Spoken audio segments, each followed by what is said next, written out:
Have you ever found yourself listening to someone sharing a personal story and all of a sudden your eyes start to roll, hands start to grab for phones, and every single action is awkward and cringeworthy until finally they stop talking? Someone changes the subject, and without warning, their air is cleared, but the atmosphere is still a little weird, kind of off putting. Not for the person telling the outrageous, inappropriate, out of touch story. No, the one sitting there listening, now fully and completely embarrassed.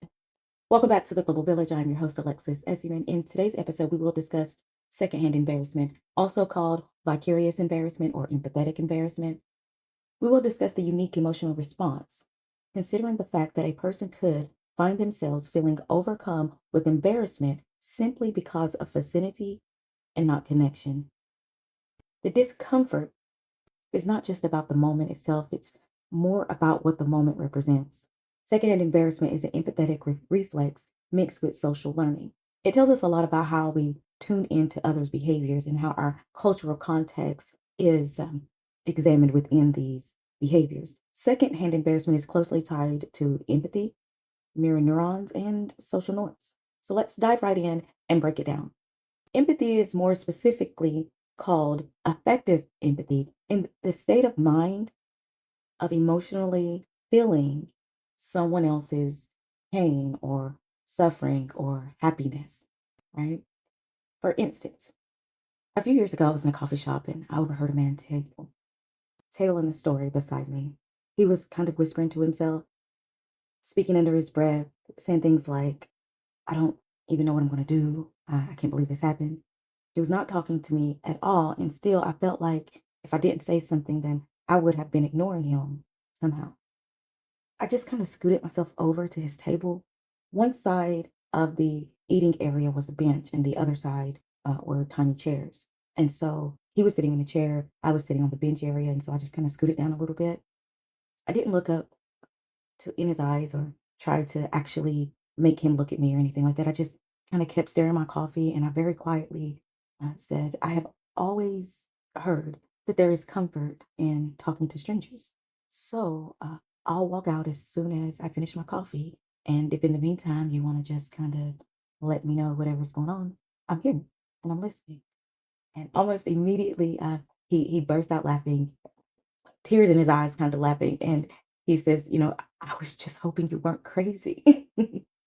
And so I smiled and I looked back into my coffee as if it was, a magic mirror, as I had already promised. And it's like almost immediately I could kind of hear him take a sip and take a deep breath. And then it just all started. And he told me how he lost his job. He didn't know what he was going to do. He didn't know how he was going to tell his wife. They were expecting a new baby. And he just was kind of, I felt like telling me all the things he couldn't tell, his best friend, or in this case, his wife.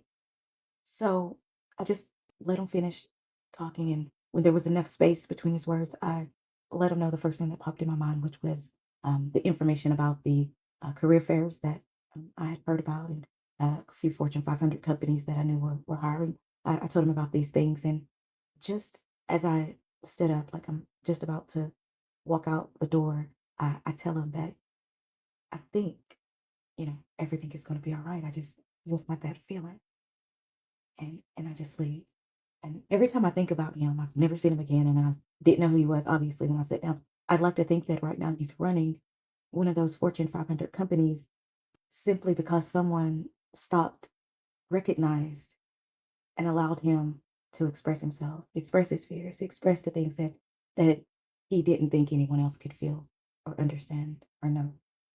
And so, being able to understand someone's bad day doesn't really make you a psychic. It makes you altruistic. It makes you genuinely um, interested in other people's lives, and therefore you might care a little bit more once you get to know a little bit more. Mirror neurons are a little more subtle.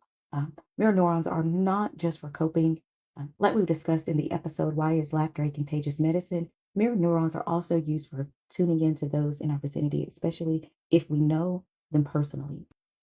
Waiting for my friend Simone, she's always late. She never knocks. She just kind of breezes about in life. And so when she's late for an appointment, usually with me, she just kind of breezes in the door wherever I am. And so she starts almost every conversation with either some kind of funny face or laughing and just like normal. Like she starts this conversation and she's laughing before she even gets the first word out. And I've been waiting for her for probably I think about 20 minutes or so. And she walks in the door and she's just hysterically laughing. And so I'm laughing, waiting for her to tell me a story that I've never heard. And that's basically how mirror neurons work. So it took her about 20 minutes to actually get to the story, and she tells me, that there was a man on the city bus singing, and, he was holding a little handheld radio, and she says, "Honey, he was not humming a tune. He was just outwardly, blowing like Luther Vandross." And, one of the things I really love about Simone is that she's always happy, she's always cheerful, and she makes things around her cheerful, right? And if I was the one on the bus instead of Simone, I probably would have made the situation more awkward, but, she makes everything, a community convention of fun, right? So she's telling me the story and everyone feels kind of awkward because he's singing really loud. And instead of chastising him, and there were a few people that were kind of whispering and kind of very loudly wanting him to be quiet, she just started singing along with him. And so she starts singing with him, and just for a second, there was a breach in the invisible social contract. The contract that said, you may not sing loudly on a public bus. You may not laugh loudly in a public area. You may not do anything that makes other people feel like they don't want to feel.